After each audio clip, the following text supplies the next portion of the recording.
Hello friends, welcome to my YouTube channel Hatim Ali's Life. বন্ধুসকল আজি মই আপোনালোকৰ লগত আলোচনা কৰিম কন্দলি খেতি লৈ হাইব্ৰিড জাতৰ কন্দলি এই খেতি কেনেকৈ কৰা হল কি পদ্ধতি অৱলম্বন কৰা হল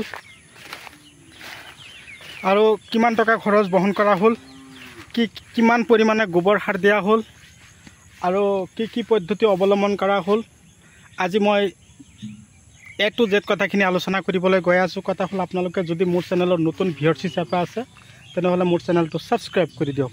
কাষত থকা বেল ঘণ্টিটো লাহেকৈ বজাই দিয়ক যাতে এনেকুৱা ধৰণৰ উন্নত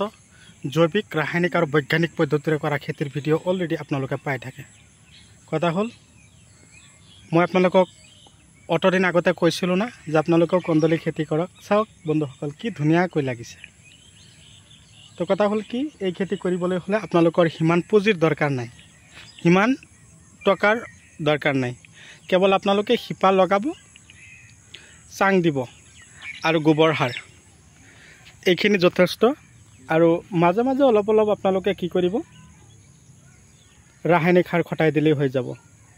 তো এইখিনি আপোনালোকৰ খৰচ আৰু আপোনালোকে যে চাই থকা হাইব্ৰিড পটল মই নিজে কৰিছো এই পটলৰ দৰে ইয়াৰ দাম পোৱা যায়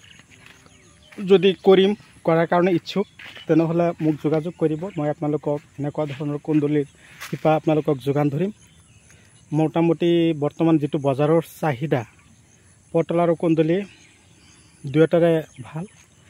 ধৰক 30-35 টকা কিলো আমি বিকিব পৰা হৈছো তো আপোনালোকে মোৰ ভিডিও কোন ঠাইৰ পৰা চাই আছে মই আপোনালোকক অশেষ ধন্যবাদ জ্ঞাপন কৰিছো মই এঠাইত গৈছিল অলপ কামৰ কাৰণে মই আজি তাৰমানে আহোতে অকমান লেট হৈছে তথাপি আপোনালোকলৈ ভিডিও পঠিয়াইছো যে আপোনালোকে কি কৰি আছে আপোনালোকৰ খবৰ কি আপোনালোকে কমেন্ট কৰি জনাব আৰু কথা হল মোৰ ভিডিওটো আপোনালোকে শেয়াৰ কৰি দিব যাতে আপোনালোকৰ লগতে আপোনালোকৰ বন্ধু বান্ধৱী এনেকুৱা ধৰণৰ খেতিবাতি কৰিবৰ কাৰণে আগ্ৰহী মনোযোগী হয় ইয়াত অলৰেডি 2 বিঘা মাটিত কন্দলি খেতি কৰিছে ধৰক 2 দিন পিছে 4 কুইণ্টেল 5 কুইণ্টেলকৈ উঠাই আছে বৰ্তমান নতুন খেতি তো আশা কৰো আৰু লাহে বৃদ্ধি পাব খেতিয়কজনে খেতিত নাই তো মোৰ নিজৰ সম্পৰ্ক মানুহ মোৰ খুৰাৰ ল'ৰা তো খেতি কৰিছে খেতিত মোটামুটি যি ধৰণৰ ফলন লাগিছে আৰু কথা হল কি যাতে উৰণীয়া পোকে খেতি ডিস্টাৰ্ব নকৰে তাৰ কাৰণে ৰিলিক স্প্ৰে কৰিব ৰিলিক ইক্কা একতাৰা আৰু আগবিলাক খাই থাকে এইবিলাক পোকৰ কাৰণে পকেট দিলে যথেষ্ট আৰু যদি পোকে বেছি ডিস্টাৰ্ব কৰে ডাইৰেক্টলি সিমোডিস স্প্ৰে কৰি দিলে আপোনালোকে চাব পাৰিব মই আপোনালোকক ডাইৰেক্টলি দেখুৱাই আছো কেনেকৈ লাগে হাইব্ৰিড কন্দলি চাওক আপোনালোকে যদি ইচ্ছা কৰে ঘৰত খাবৰ কাৰণে লগাব পাৰিব এই চাওক ইফালে চাওক কি ধৰণৰ লাগিছে কোন ফালে যাম সব ফালে আছে এয়া চাওক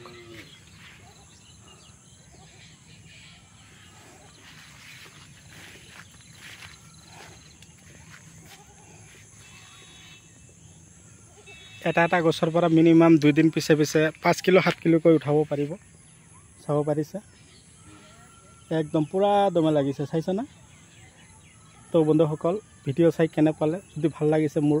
ভিডিওত আপোনালোকৰ মূল্যৱান আঙুলিৰ এটা লাইক দি দিব যাতে এনেকুৱা ধৰণৰ উন্নত আৰু ৰাসায়নিক জৈৱিক পদ্ধতিৰে কৰা খেতিৰ ভিডিও অলৰেডি আপোনালোকে পাই থাকে মই যাতে দি থাকিব পাৰো আৰু এই খেতিত পানী জমা হৈ থাকিলেও কোনো টেনচন নাই অকমান পানী জমা হৈ আছে খেতিত গছবিলাক মৰি নাযাব আৰু মাজে মাজে ৰাসায়নিক সাৰ অকমান দি দিব ধৰক 2 দিন পিছে উঠাই আছে সপ্তাহত 2 বিঘা মাটিত 10 কিলো ইউৰিয়া 10 কিলো ডিএপি হিচি দিলে হৈ গল গছৰ খাদ্য বালিওহিয়া মাটিত লগালে আৰু বেছি ধৰিব এই চাওক কি ধৰণৰ লাগিছে বন্ধুসকল মই যিখিনি কথা কৈছো আপোনালোকে সেই পন্থামতে যদি কৰিব পাৰে লগোৱাৰ পদ্ধতিটো জানে 5 ফুট ডিসটেন্স ৰাখি কিনে এটা গছৰ পৰা আৰু এটা গছৰ দূৰত্ব 5 ফুট হাৰিৰ পৰা হাৰিৰ দূৰত্ব 5 ফুট ৰাখি কিনে আপোনালোকে লগাব চাং হুনকালে দি দিব